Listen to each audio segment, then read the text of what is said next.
justamente en lo que es la propuesta, la jornada de esta feria, pues se puso en circulación la obra titulada De la religión al reino.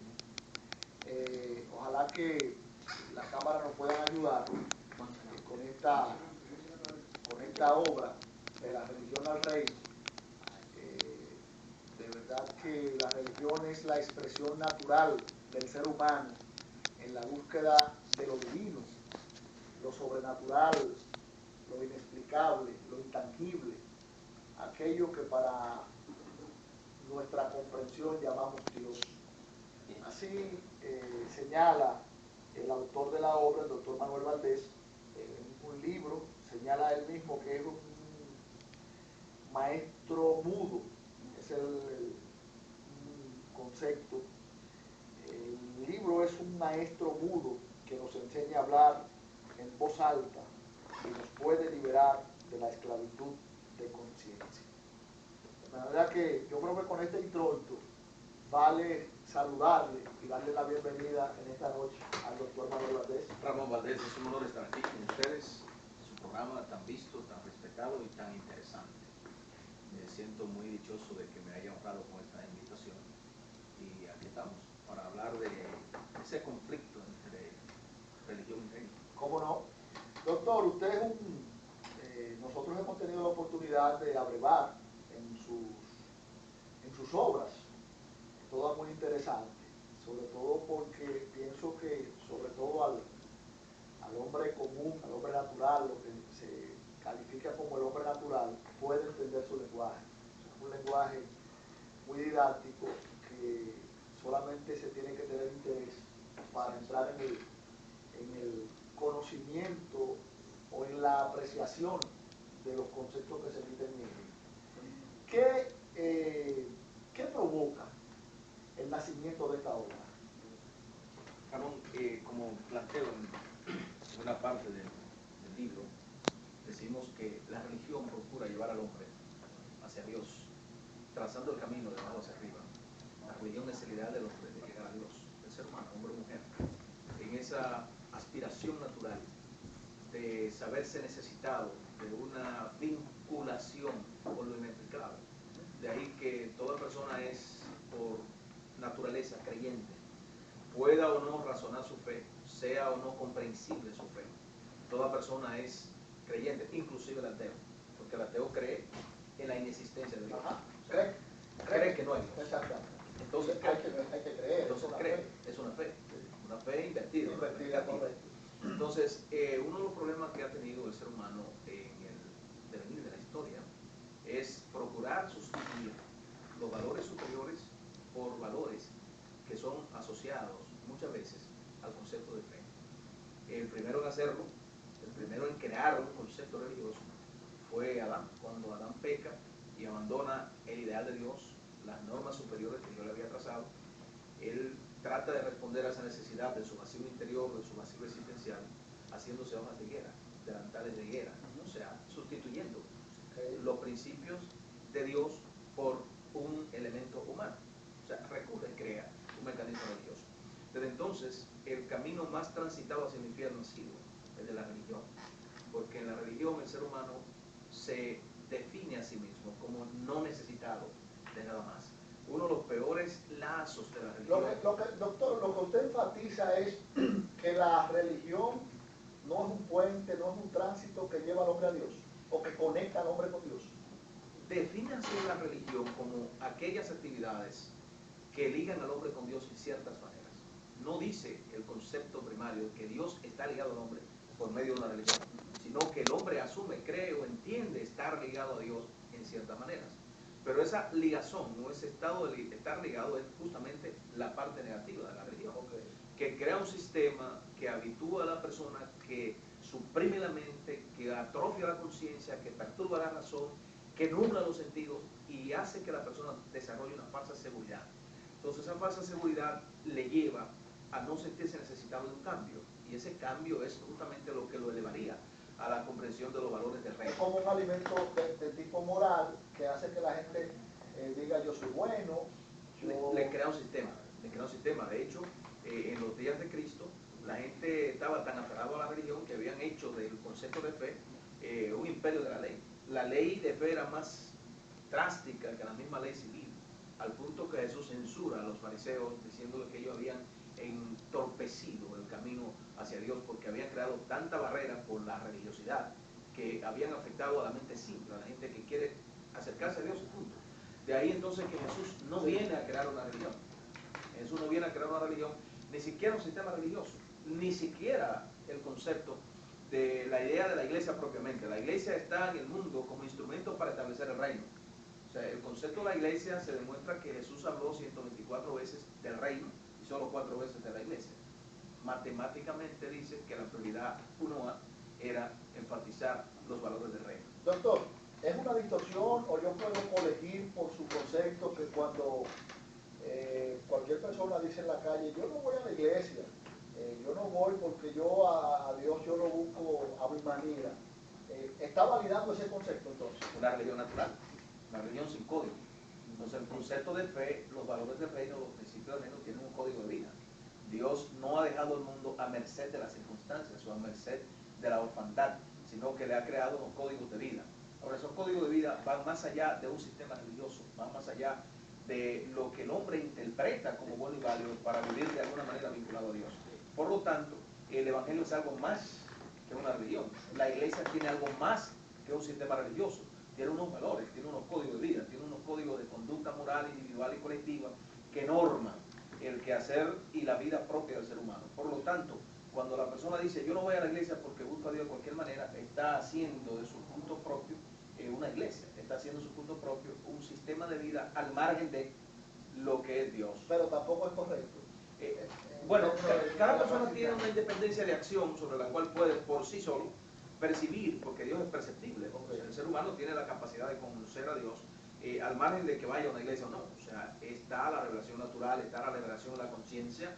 El ser humano puede apreciar valores superiores, valores de fe, de tal manera que puede ser conducido a un orden de culto, que es lo que hace la iglesia. O sea, la iglesia lo que conduce es un sistema de culto, una estructura de moralidad basada en unos códigos de comportamiento general que asocian al ser humano con lo que es la comunión del creyente. Pero esta asociatividad es proporcional a esos códigos de vida que están bíblicamente establecidos como los fundamentos accionarios de aquellos que tienen, como yo y usted y otros muchos, el privilegio de ser creyentes.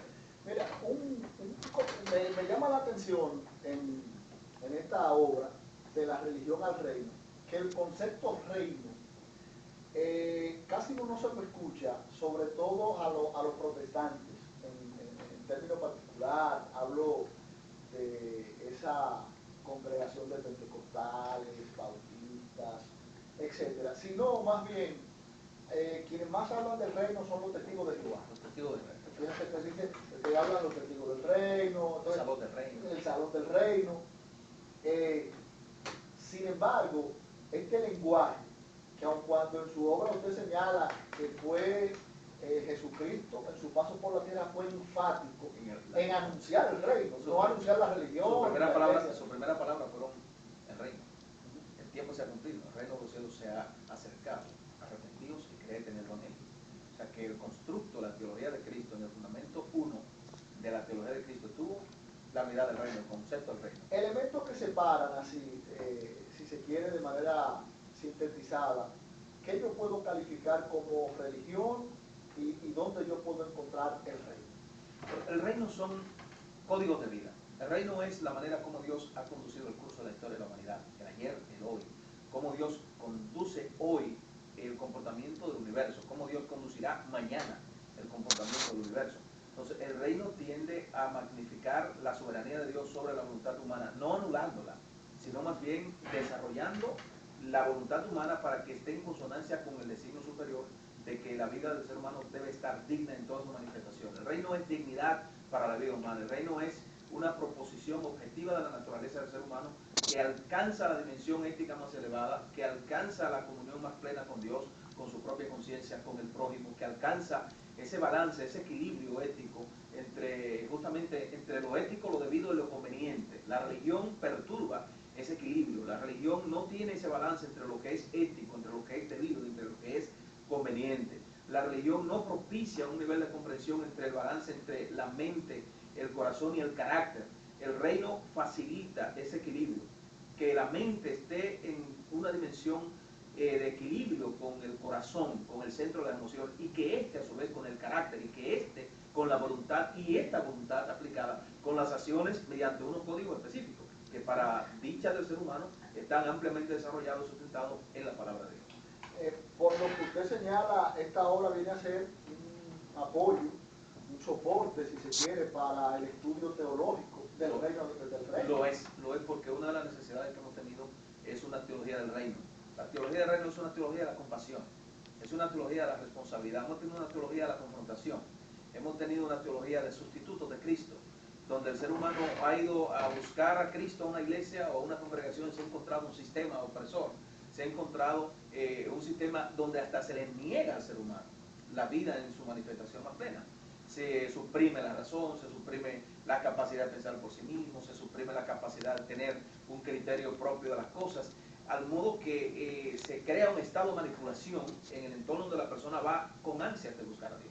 Entonces, este libro, en un lenguaje simple, objetivo, comprensible, sencillo, pero a la vez útil y profundo en cierto modo, trae la facilidad de que nosotros podamos comprender. Y yo creo que parte también de lo que nosotros hemos podido escrutar del mismo, es el elemento de eso, o sea, cómo con un lenguaje sencillo habla de tantas cosas profundas. La idea es hacernos comprender, porque el problema es que la fe no ha sido comprensible. Todavía hay sectores de la sociedad en sentido general que creen que cuando uno va a una estructura de fe, o cuando uno practica un estado de fe, es alguien que hipotecó su cerebro, es alguien que no encontrando algo útil que hacer va a una iglesia a aleluyar o a vegetar allí socialmente. Entonces, la persona no sabe que, diferente a esto, cuando alguien tiene la virtud de que tiene fe como carburante de su alma, es una persona que puede optimizar su nivel de utilidad pública en todas sus manifestaciones, aún en el campo de la administración civil de la sociedad, porque un pueblo basado en valores de fe es un pueblo que progresa sobre la base del trabajo, sobre la base del respeto, la base del compromiso, la base de la igualdad de oportunidades. Cuando los valores de fe sustentan la conducta colectiva de una sociedad, el crecimiento, la bendición, el progreso, y hasta la Biblia como fundamento accionario para una teología de la administración de la sociedad, plantea que cuando el justo gobierna, la nación se alegra, pero cuando lo hace el impío, entonces el pueblo gime. Ahí justo impío es una persona temerosa de Dios, que tiene fe, y el contrario es el que no tiene fe, el que no tiene ese carburante en su alma. Por lo tanto, este libro plantea la tesis de que la gente de fe está llamada a contribuir en la forma que la sociedad precisa para manifestar el bien, para que el bien triunfe sobre el mal. Contextualizar la fe de una forma comprensible, no solamente la teoría del proceso, no solamente en la intelectualidad de la fe, sino que la fe sea comprensible, que la gente simple pueda entender que Jesucristo es el camino para llegar a Dios, pero que nosotros somos el camino para llegar a Cristo. Y el Cristo como camino para llegar a Dios está claro, bien claro. Lo que no estamos claros somos nosotros como mecanismo para llegar a Cristo. Entonces, la gente no ha entendido esa fase. Por lo tanto, este libro plantea un recurso. No es la única herramienta, hay otras herramientas muy útiles por allí, pero hemos concebido un trabajo que es un recurso pertinente para la sociedad de hoy.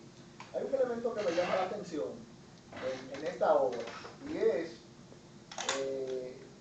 un aspecto que usted maneja, que trabaja muy bien, que lleva a uno a pensar. O sea, uno supone que un teólogo, un estudioso de las escrituras, evidentemente es un conocedor del reino. Sin embargo, usted hace un recuento de un encuentro entre maestros, Jesús y Nicodemo. Entonces, ¿cómo Nicodemo, siendo un maestro, un teólogo, un conocedor de los ritos, del judaísmo, etcétera, sin embargo, es confrontado con el reino, ¿no? Entonces no tenía acceso todavía, no tenía conocimiento del reino? Mira, esa es una de las partes que más me impactó a mí, y es una de las partes que desafió mi conocimiento. En mis trabajos, que son varios trabajos de naturaleza de fe, algunos de naturaleza sociológica, cuando se forma un pueblo, que aborda las problemáticas de nuestra sociedad, y es una cosmovisión latinoamericana de lo que necesitamos como países en transición, como respuesta a la problemática social de nuestros países. Pero en el campo de la fe, cada vez que un libro nuestro sale, es contestatario, es intérprete de una realidad. Por ejemplo, el lenguaje de la guerra espiritual, que explica el conflicto cósmico entre la fuerza del bien y del mal, lo justo con lo injusto, la confrontación ética y la antiética, o la ética invertida. La iglesia verdadera, ¿cuál es? Esa tremenda pregunta. Sí. Pero cuando estamos aquí en la variable reino, pero usted siempre como que confronta, porque usted confronta al colectivo, o sea, al colectivo como pueblo que se dicen religión, seguidores del Señor, o que son, si se quiere, la ciudadanía del reino, pero muchas veces te das cuenta que viven no como ciudadanos del reino, sino como religiosos. Dando cultos.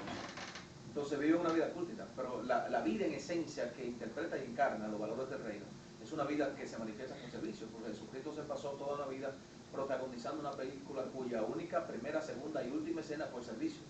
De modo de manera que la expresión más alta de la religión es poder servir a que la vida humana adquiera su verdadero sentido de dignidad. Volviendo al punto de lo que me llevó a mí al desafío de escribir este libro, es que cuando estudiaba la sociología de la fe, como una tesis de grado en una universidad donde pudimos cursar estudios teológicos, me encontré con que necesariamente tengo que ir a la fuente, a la fe judía cristiana. No solamente historia de la civilización, procesos del pensamiento humano en materia de fe, sino que esas sociedades primitivas que nos han generado un marco de referencia en materia de fe, hay que estudiarlas por separado comunidades, y una de estas necesariamente es la judía, la sociedad hebrea.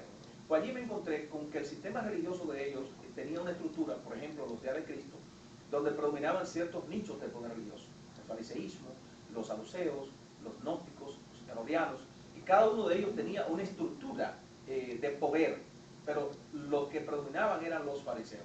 Ahora, ¿quiénes eran los fariseos? Los fariseos eran el grupo más selecto, más acaudalado, las mentes más amuebladas estaban en esa estructura de fariseísmo, que eran tan celosos de la ley que habían hecho de la ley un imperio de muerte.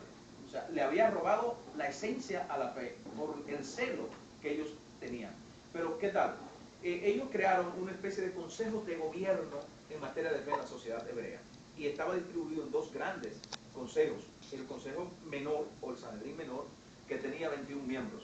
Esos 21 miembros eran los hombres más sabios de una región o de una provincia. Cuando se hablaba del Sanedrín menor, se hablaba de que ellos, los fariseos, habían escogido entre los más iluminados maestros de la sociedad a los mejores cerebros, y de ellos los constituían en jueces del comportamiento colectivo. El número 21 era el más sabio entre los 20 sabios, el número 21.